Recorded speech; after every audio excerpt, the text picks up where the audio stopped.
Hello दोस्तों, welcome to horror vibes. सबसे पहले हमारे दो सब्सक्राइबर दानिश राजा और दिलीप कुमार जी, आप दोनों को मैं बहुत बहुत शुक्रिया बोलना चाहता हूँ फॉर योर सपोर्ट। और वीडियो शुरू करने से पहले मैं आपको बता दूं कि मैं आज एक बार फिर से आप लोगों के लिए वेंडिगो को देखे जाने की कुछ घटनाएं लेकर आया हूँ। ये तीनों घटनाएं काफ़ी रहस्यमयी हैं पर अजीब भी, तो आप वीडियो को एंड तक ज़रूर देखिएगा। वीडियो शुरू करने से पहले मैं ये भी बता दूं कि आप लोगों के सपोर्ट की वजह से आज हमारे 4000 सब्सक्राइबर पूरे हो गए हैं। और ऐसे ही सपोर्ट करते रहिए और सब्सक्राइब करते रहिए ताकि हम जल्दी से 5000 का भी माइलस्टोन अचीव कर लें। तो वीडियो शुरू करते हैं। उससे पहले मैं ये भी बता दूं कि अगर आप इस चैनल पर नए हैं और आपको हॉरर स्टोरीज और मिस्टीरियस स्टोरीज सुनना पसंद है तो आप हॉरर वाइब्स को सब्सक्राइब कर सकते हैं। और अगर आपके साथ भी ऐसी कोई घटना घटी हो तो आप मुझे मेरे इंस्टाग्राम पे भी मैसेज कर सकते हैं, जिसका लिंक मैं वीडियो के डिस्क्रिप्शन में दे दूंगा। तो ज्यादा टाइम न लेते हुए वीडियो को करते हैं शुरू और खो जाते हैं अंधेरों में। ये पहली घटना जिसके साथ घटी थी उसका नाम गिज़ेल था। ये घटना गिज़ेल के जीवन की सबसे खतरनाक घटना है। अब आगे की घटना मैं आपको उसी के पॉइंट ऑफ व्यू से बताऊंगा। मेरा नाम गिज़ेल है और मैं अपने फैमिली के साथ कैनेडियन फॉरेस्ट में रिवर साइड के पास कैंपिंग के लिए गई थी। ये घटना है 1980 की। उस वक्त मेरी उम्र 19 साल की थी और मैं बहुत ही ज़्यादा खुश थी क्योंकि 2 दिन बाद मेरा बर्थडे आने वाला था। मैंने पापा से अपने बर्थडे पे एक पेट गिफ्ट मांगा। उन्होंने मुझसे बोला कि वो यहाँ से जाके मेरे लिए एक सुंदर सा पेट लेके आएंगे और मैं इस बात के लिए बहुत ही ज़्यादा खुश थी क्योंकि वो मेरा सबसे बेस्ट बर्थडे गिफ्ट होने वाला था। मेरे डैड एक पुलिस ऑफिसर थे। हमारे साथ कैंपिंग में मेरी मॉम और मेरा छोटा भाई आया हुआ था। हम सब बहुत ही ज़्यादा खुश थे। मेरे छोटे भाई का नाम मैंडी था। ये घटना मैं कभी नहीं भूल पाऊंगी। शुरुआत में ही मैं आपको बता दूं कि इस घटना में मेरे डैड और मेरे छोटे भाई की मौत हो गई थी और उन दोनों को एक वेंडिगो ने मार डाला था और मम्मी आज तक इस सदमे को भुला नहीं पाई हैं। उस वक्त कैंपिंग के टाइम मेरे डैड मेरी मम्मी की डिनर बनाने में हेल्प कर रहे थे। मेरा छोटा भाई पास में ही बने झील के पास बैठा हुआ था और मैं कैंप फायर के पास बैठी हुई थी और अपना बुक पढ़ रही थी। सब कुछ एकदम अच्छा चल रहा था और काफ़ी अच्छी ठंडी हवा भी चल रही थी। हम डिनर करने ही जा रहे थे, तभी हमको अचानक से जंगल की तरफ किसी के चिल्लाने की आवाज़ आई। वो आवाज़ एक आदमी की थी। उस आवाज़ को सुन के ऐसा लग रहा था कि वो आदमी काफ़ी ज़्यादा दर्द में है। उसकी आवाज़ हम सबको सुनाई दी। वो मदद के लिए बुला रहा था। हम पहले भी इस जंगल में कैंपिंग के लिए आ चुके हैं, लेकिन इससे पहले ऐसी कोई घटना हमारे साथ नहीं घटी। हमने पहली बार ऐसी कोई आवाज़ सुनी थी। हमने जहाँ पे अपना कैंप लगाया था वहाँ से बस कुछ ही दूर पे हमारी कार खड़ी थी। उस आदमी की दर्द में आवाज़ सुन के मेरे पापा ने बोला कि वो उसकी मदद करने के लिए जा रहे हैं। वो तुरंत उस आवाज़ की तरफ जाने लगे। मम्मी ने और मैंने बोला कि आपको जाने की कोई ज़रूरत नहीं। उन्होंने हमको मना कर दिया। मेरे पापा ने बोला कि वो एक पुलिस ऑफिसर हैं और अगर उन्होंने उसकी मदद नहीं की तो ये बहुत गलत बात होगी। पापा ने जाने से पहले मम्मी को बोला कि वो मेरा और मैंडी का ध्यान रखें। वो बस कुछ ही देर में लौट के आ रहे हैं। वो उस आवाज़ के पीछे जा रहे थे। वो अपनी सर्विस रिवॉल्वर भी लेके नहीं आए थे क्योंकि उन्होंने उसको घर पे ही छोड़ दिया था। वो फिर चले गए और हम सब उनका इंतज़ार करने लगे। करीब 20 मिनट तक जब वो नहीं आए तो हम लोगों को उनकी चिंता होने लगी और मम्मी को बहुत ज़्यादा घबराहट होने लगी। हमारे पास उस वक्त कोई भी फ़ोन नहीं था जिससे हम किसी को भी मदद के लिए बुला सके। पापा बस अपने साथ एक टॉर्च और एक चाकू लेकर गए थे और उनका कुछ भी पता नहीं था। पापा जब बहुत देर तक वापस नहीं आए तो मम्मी और मैंडी उनको ढूंढने के लिए उसी तरफ जाने लगे जिस तरफ वो गए थे और वहाँ बहुत ही ज़्यादा अंधेरा था। हमको कुछ भी ठीक से दिखाई भी नहीं दे रहा था क्योंकि हमारे पास एक ही टॉर्च थी, वो भी पापा लेकर चले गए थे। हम बस थोड़ा बहुत अंधेरे में चले जा रहे थे और उनको बुला रहे थे। उनका कोई भी जवाब नहीं आया था। मम्मी ने मुझको बोला कि मैं मैंडी को लेके टेंट के पास वापस चली जाऊं और वहाँ पे उनका और पापा का वेट करूं। वो पापा को ढूंढ के कुछ देर में टेंट के पास वापस आ जाएंगी। मैंने उनको मना कर दिया, क्योंकि अगर वो भी चली जाती तो मैं और मैंडी अकेले हो जाते। इसलिए हमने मम्मी से बोला कि हम उनको अकेले नहीं छोड़ेंगे, हम भी उनके साथ चलेंगे। फिर उस जगह से हम थोड़ा सा दूर जंगल के और अंदर गए। हम बस जंगल के उतने ही अंदर तक गए जहाँ से हमको कैंप की फायर साफ साफ नज़र आ रही थी। हमको कुछ भी पता नहीं चल रहा था और अब हमको उनकी बहुत ज़्यादा चिंता होने लगी थी। जब काफ़ी ढूंढने के बाद वो हमको नहीं मिले तो मैंने मम्मी से बोला कि हम वापस चलते हैं। जब हम वापस जाने लगे तो मैंडी को अंधेरे में कोई चीज़ दिखाई दी। मैंडी ने मम्मी से बोला कि उसको एक बड़े से पेड़ के पीछे से कुछ चमकता हुआ दिख रहा है। हम वहाँ पर जाके खड़े हो गए। मैंडी वहाँ से भागते हुए उस पेड़ के पीछे गया। वो पेड़ हमसे करीब 15 मीटर की दूरी पर था। जहाँ पे वो चीज़ चमक रही थी वो और कुछ नहीं, पापा की टॉर्च थी जो ऑन थी और पेड़ के पीछे पड़ी हुई थी। उस टॉर्च को देख के अब हम ये समझ गए थे कि हो ना हो पापा के साथ कुछ ना कुछ गड़बड़ हुई है और हम बहुत ज़्यादा परेशान होने लगे। मैंडी जिस पेड़ के पास खड़ा था उसके पीछे और भी ज़्यादा बड़े और घने पेड़ थे। मैंडी हमसे 15 मीटर की दूरी पर ही खड़ा था और तभी उसने मम्मी से बोला कि उसको उन बड़े बड़े घने पेड़ों के पीछे से पापा की आवाज़ आ रही है जो उनको मदद के लिए बुला रहे हैं। वो हमसे ज़्यादा दूर नहीं था, फिर भी हमको उनकी कोई भी आवाज़ सुनाई नहीं दे रही थी। ये बहुत अजीब बात थी। मुझको और मम्मी को कुछ भी सुनाई नहीं दे रहा था, बस वो मदद की आवाज़ मैंडी को ही सुनाई दे रही थी। मैंने मैंडी से बोला कि तुमको वहाँ जाने की कोई ज़रूरत नहीं है, हम यहाँ से वापस चलते हैं और हम पुलिस को बुलाएंगे और वो आके पापा को ढूंढने में हमारी मदद करेंगे। और फिर मम्मी ने भी उसको वही चीज़ बोली, लेकिन पता नहीं क्यों वो बार बार वहाँ पर जाने की ज़िद कर रहा था कि उसको पापा की मदद करनी है और वो उसको मदद के लिए बुला रहे हैं। लेकिन हमको कुछ भी सुनाई नहीं दे रहा था। ऐसा लग रहा था कि शायद मैंडी को उस आवाज़ ने सम्मोहित कर लिया था और वो उस आवाज़ की तरफ खींचा चला जा रहा था। जब उसने मेरी और मम्मी की बात नहीं सुनी तो मैं और मम्मी उसके पीछे चले गए। मैं और मम्मी फिर उस जगह पर पहुंच गए जहां पर मैंडी को पापा की टॉर्च पड़ी मिली थी। उस जगह थोड़ी सी ठंड थी। बहुत अजीब बात थी कि 15 मीटर पहले कोई ठंड नहीं थी, लेकिन 15 मीटर के बाद अचानक से ठंड कैसे बढ़ गई, वो बात हमको समझ में नहीं आ रही थी। लेकिन फिर हमने उस चीज़ को नज़रअंदाज किया और हम वहाँ पर चले गए। मैंडी को पापा की आवाज़ सुनाई दे रही थी, लेकिन हम भी उसी जगह खड़े थे और हमको कोई भी आवाज़ नहीं आ रही थी। उस जगह काफ़ी ज़्यादा बदबू भी आ रही थी। वो बदबू सड़े हुए मांस की थी। हम जैसे ही उस पेड़ के पास पहुँचे जहाँ पर मैंडी खड़ा था, हमारे पैर थोड़े फिसल रहे थे। ऐसा लग रहा था कि हम किसी चिपचिपी चीज़ के ऊपर खड़े हैं। जब हमने मैंडी से टॉर्च लेके नीचे देखा तो हम मांस के टुकड़ों पर खड़े थे और वहाँ बहुत ही ढेर सारा खून पड़ा हुआ था। उस खून को देखते ही मम्मी को चक्कर आ रहा था और मुझे उल्टियाँ आने लगी थी। हम ठीक से उस खून को देख भी नहीं पा रहे थे और वो जगह बहुत ही ज़्यादा गंदी थी।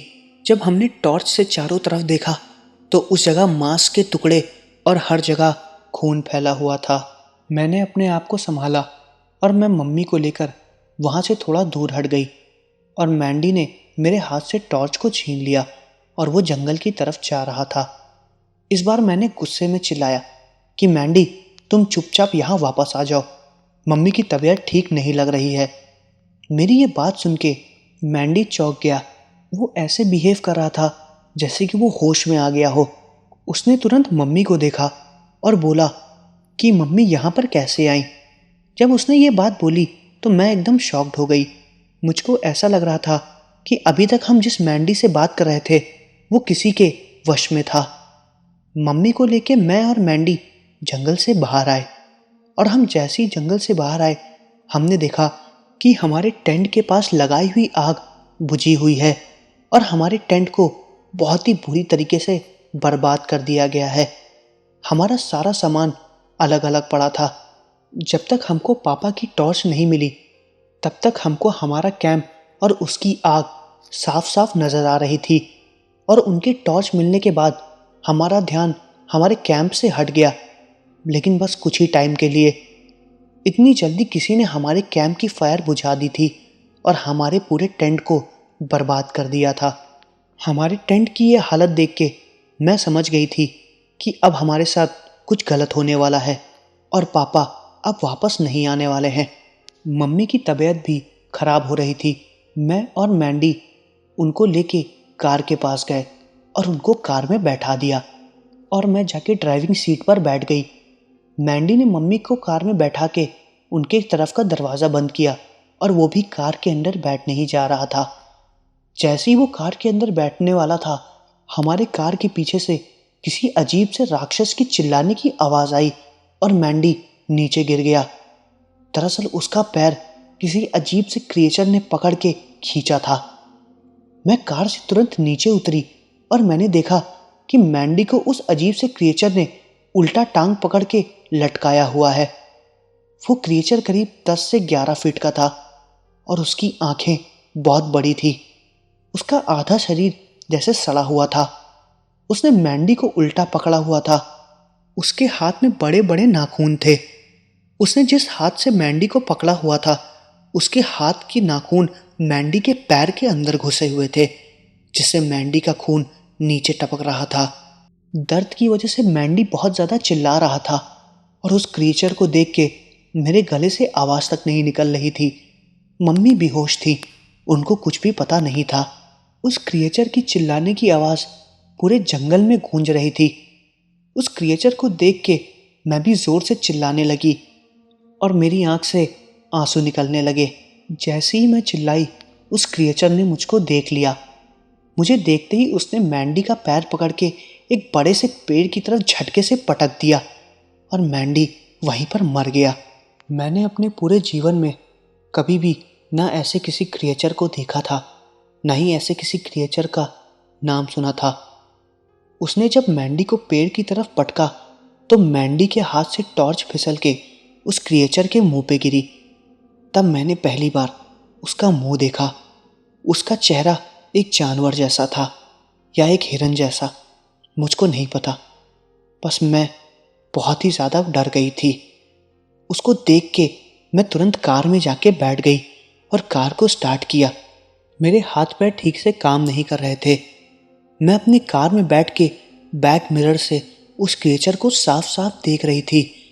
वो क्रिएचर मेरे भाई के शरीर के टुकड़े कर रहा था। मुझको कुछ भी समझ में नहीं आ रहा था। मम्मी बेहोश थी। उनके होश में आने से पहले मुझे वहाँ से निकलना था। मैंने तुरंत कार को स्टार्ट किया। कार के स्टार्ट होने की आवाज़ उस क्रिएचर को सुनाई दी और उसने तुरंत कार के पीछे भागना चालू कर दिया। मैंने कार को जितनी तेज़ी से हो सके उतनी तेज़ी से भगाने की कोशिश की। मुझको कुछ भी समझ में नहीं आ रहा था। मुझे जिधर रोड दिख रही थी मैं बस कार को भगा रही थी। वो क्रिएचर मेरे कार के पीछे ही भाग रहा था और वो मुझे साफ साफ बैक मिरर में दिखाई दे रहा था। वो कार के पीछे भागते हुए चिल्ला रहा था। उसकी वो आवाज़ मैं आज तक नहीं भूल सकती हूँ। अगर शायद मैं उस कार को रोक लेती तो वो मुझे और मेरी मम्मी को भी मार डालता। थोड़ा जंगल से बाहर आते ही मैं मेन रोड पे आ गई और कार को हाईवे की तरफ लेके गई। वो क्रिएचर मेरे पीछे आते आते अचानक से गायब हो गया, लेकिन मैंने फिर भी कार को नहीं रोका और मैं कार चलाती रही। मैं कार तब तक चलाती रही जब तक मुझे कोई रास्ते में दिख नहीं गया। कुछ दूर कार चलाने के बाद मुझको एक गैस स्टेशन दिखा और मैंने कार को वहीं पर जाके रोका। वहाँ पर थोड़ी भीड़ थी। काफ़ी रात हो गई थी, लेकिन वहाँ पे लोग आ जा रहे थे। मैं कार से तुरंत उतरते ही रोने लगी और मम्मी भी अंदर ही थी। वहाँ के लोगों ने जैसे ही हमको देखा उन्होंने तुरंत एम्बुलेंस और पुलिस वालों को बुलाया। मैंने तुरंत पुलिस वालों को हमारे साथ घटी घटना के बारे में भी बताया। मैं शायद अपने आप को संभाल नहीं पा रही थी, क्योंकि मैंने अपनी आंखों के सामने अपने भाई की मौत देखी थी और अपने पापा को खो दिया था। मेरी माँ बेहोश थी और मैं पागल हो रही थी।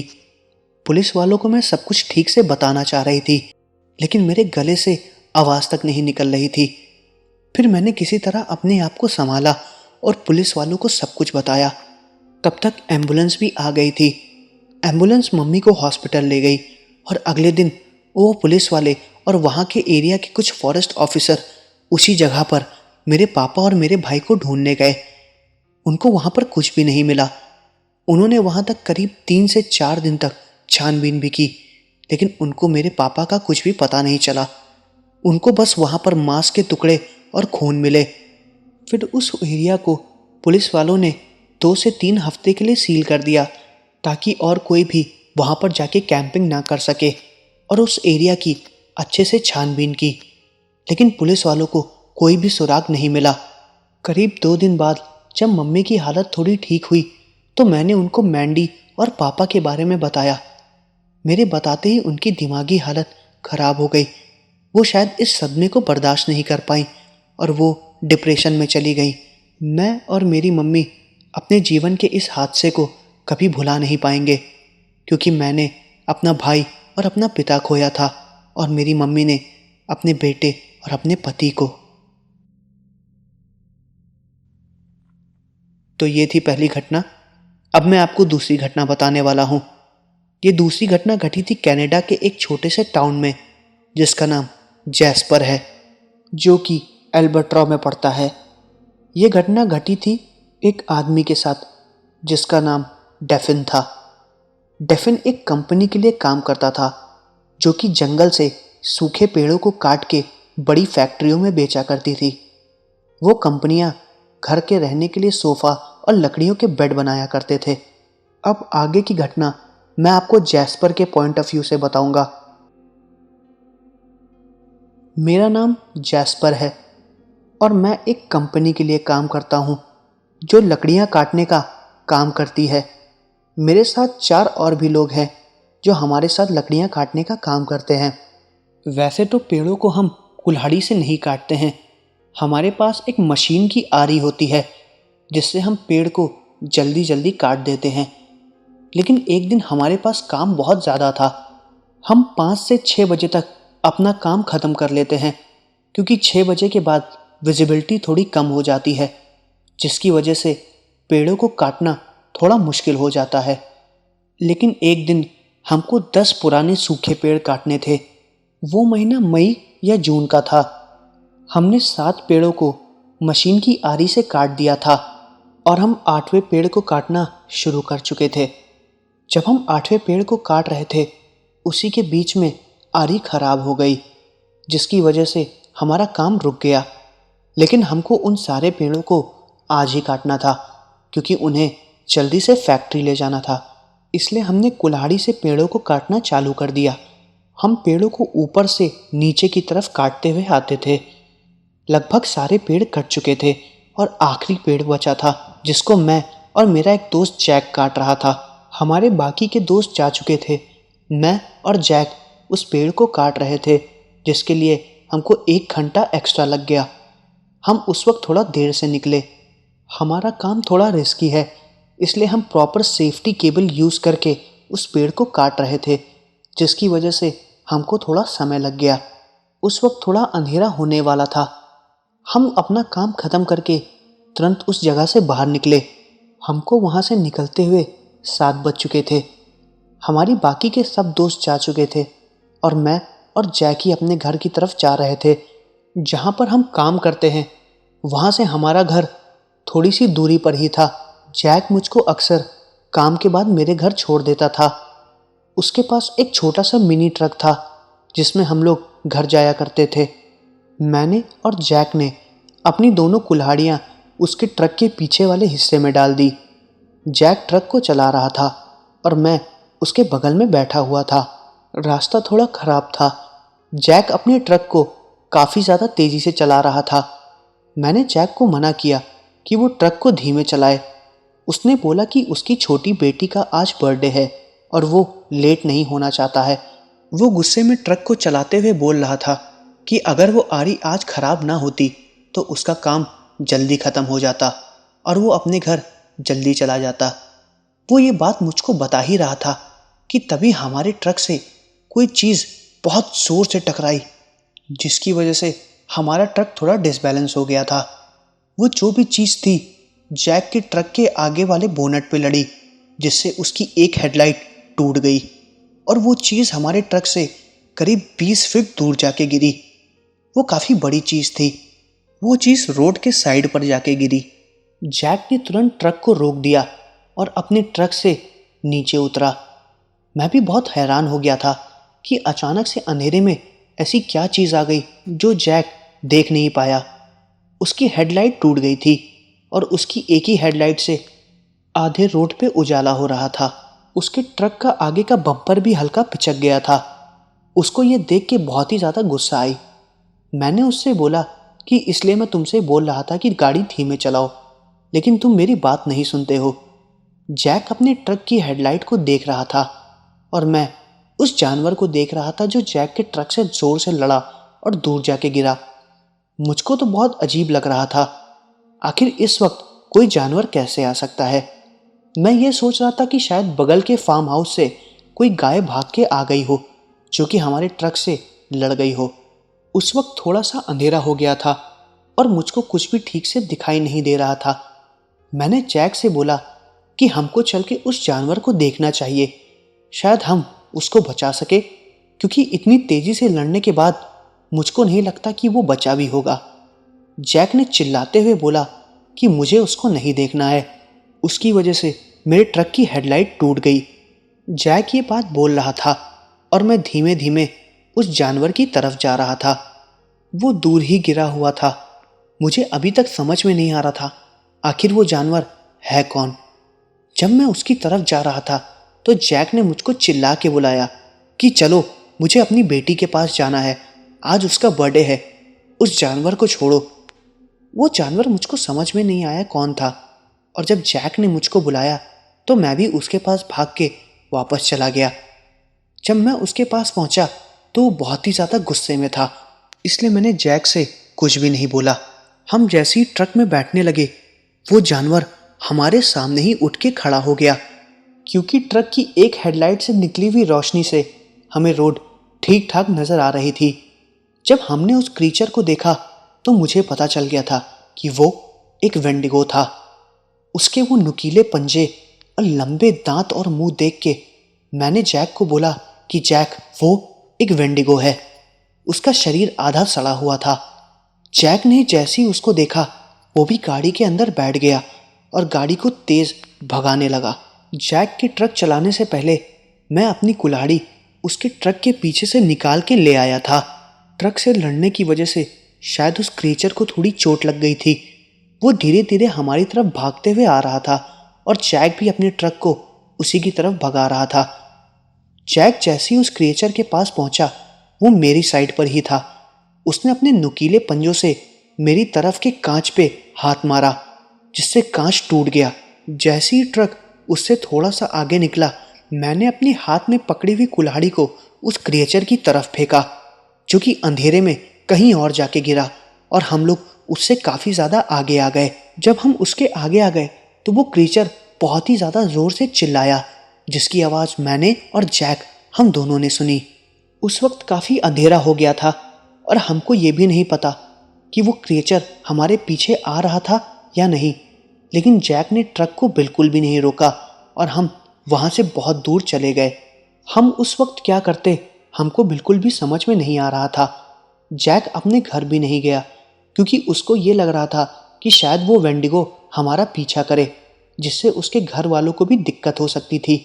इसलिए हम पूरी रात घर से बाहर ही रहे और अपने ट्रक से नीचे तक नहीं उतरे। जैक काफ़ी ज़्यादा डरा हुआ था और मैं भी बहुत ही ज़्यादा हैरान था, क्योंकि इससे पहले हमने कभी भी उस क्रिएचर को उस एरिया में नहीं देखा था। हाँ, उसके बारे में सुना ज़रूर था, लेकिन पहली बार उससे हमारा सामना हुआ। हमने अपने बड़े बुजुर्गों से उस अजीब से क्रिएचर के बारे में सुना था जिसको लोग वेंडिगो कहते थे। अगले दिन सुबह जब सब लोग आने जाने लगे तब हम अपने ट्रक से नीचे उतरे। उसके बाद हम तुरंत अपने घर गए और अपने घर में उस क्रिएचर को देखे जाने के बारे में बताया और सब काफ़ी ज़्यादा डरे हुए थे। जैक की फैमिली काफ़ी ज़्यादा चिंता कर रही थी क्योंकि वो रात भर अपने घर नहीं पहुंचा था। उसकी फैमिली वालों ने बताया कि वो रात में उसको वहीं पर ढूंढने जा रहे थे जहाँ पे वो काम करता है और उनको उसी रास्ते से होके जाना पड़ता जहाँ पे हमने उस वेंडिगो को देखा था। लेकिन किसी वजह से वो लोग नहीं गए और शायद उन्होंने बहुत सही किया, वरना कोई ऐसी दुर्घटना हो जाती जिसके बारे में कोई कुछ भी पता नहीं लगा पाता। तो ये थी दूसरी घटना। अब मैं आपको वेंडिगो को देखे जाने की तीसरी घटना के बारे में बताने वाला हूँ। ये घटना घटी थी एक स्कूल टीचर के साथ जिसका नाम रिमांडा था। इस घटना में रिमांडा ने जिस क्रिएचर को देखे जाने के बारे में बताया है, सच में वो वेंडिगो था या नहीं इसका कुछ भी पता नहीं, लेकिन जिस हिसाब से रिमांडा ने उस क्रिएचर का डिस्क्रिप्शन दिया है उसके हिसाब से वो एक वेंडिगो ही हो सकता है। अब आगे की घटना मैं आपको रिमांडा के पॉइंट ऑफ व्यू से बताऊंगा। मेरा नाम रिमांडा है। मैं कनाडा के एक छोटे से हाई स्कूल में टीचर थी। मैं उस स्कूल का नाम आपको नहीं बता सकती हूँ। एक बार हमारे स्कूल की तरफ से हम सारे बच्चों को लेके कुछ एक्टिविटीज़ के लिए पिकनिक जा रहे थे ताकि वो वहाँ पर कुछ एक्स्ट्रा कैरिकुलर एक्टिविटीज़ सीख सके और कई चीज़ों को समझ सके। मेरे क्लास के सारे स्टूडेंट्स बस में बैठ गए थे और मेरे साथ एक और टीचर थी जिसका नाम मेली था। सारे बच्चे काफ़ी ज़्यादा खुश थे और बस में शोर मचा रहे थे। मैं और मेली बच्चों की काउंटिंग कर रहे थे और उनको शांत रहने के लिए बोल रहे थे। जहाँ पर वो एक्टिविटी होनी थी हम वहाँ पर पहुँच गए और सबने अपना काम अच्छे से किया और अपनी एक्टिविटीज़ अच्छे से की और खूब इन्जॉय किया। जब हम वहाँ से लौट रहे थे हमको तभी वो क्रिएचर दिखा। उस वक्त थोड़ी सी शाम हो रही थी। उस वक्त जिस जगह हमारी बस थी वो एक कैनेडियन फॉरेस्ट से जुड़ा हुआ हाईवे था जहाँ से होते हुए हमारी बस अपने स्कूल की तरफ वापस जा रही थी, जहाँ पर सारे बच्चों के पेरेंट्स उनका इंतज़ार कर रहे थे। हमारे ऊपर उन सारे बच्चों की जिम्मेदारी थी, इसलिए हमने बस को अच्छे से लॉक किया हुआ था और सारी विंडोज़ को बंद किया हुआ था क्योंकि बच्चे अक्सर खिड़की से बाहर देखते हैं जिसकी वजह से खतरनाक हादसे हो जाते हैं। पूरे दिन की एक्टिविटी की वजह से कुछ बच्चे काफ़ी ज़्यादा थक गए थे, इसलिए वो सो रहे थे और कुछ बस चुपचाप बैठ के खिड़की से बाहर देख रहे थे। मैं और मिली भी अपना कुछ पेपर वर्क कर रहे थे और बस आराम से चल रही थी। जैसा कि मैंने बताया कि हम कैनेडियन फॉरेस्ट के पास से गुजर रहे थे और शाम हो चुकी थी। तभी हमको अचानक से किसी क्रिएचर के चिल्लाने की आवाज़ आई। पहले हमको लगा कि शायद ये हमारा कोई वहम है, लेकिन उस आवाज़ को सुन के सोते हुए बच्चे भी अचानक से चौंक गए और मैं और मेली भी अपना काम करते हुए बीच में ही चौंक गए थे। उस वक्त का माहौल एकदम शांत हो गया था और जिस एरिया से बस निकल रही थी वो काफ़ी ज़्यादा ठंडा था। बस वाला ड्राइवर भी बस को बहुत धीमे चला रहा था। वो चिल्लाने की आवाज़ अचानक से जंगल की तरफ से ही आई थी, जिसको सुन के हम सब काफ़ी ज़्यादा हैरान हो गए थे।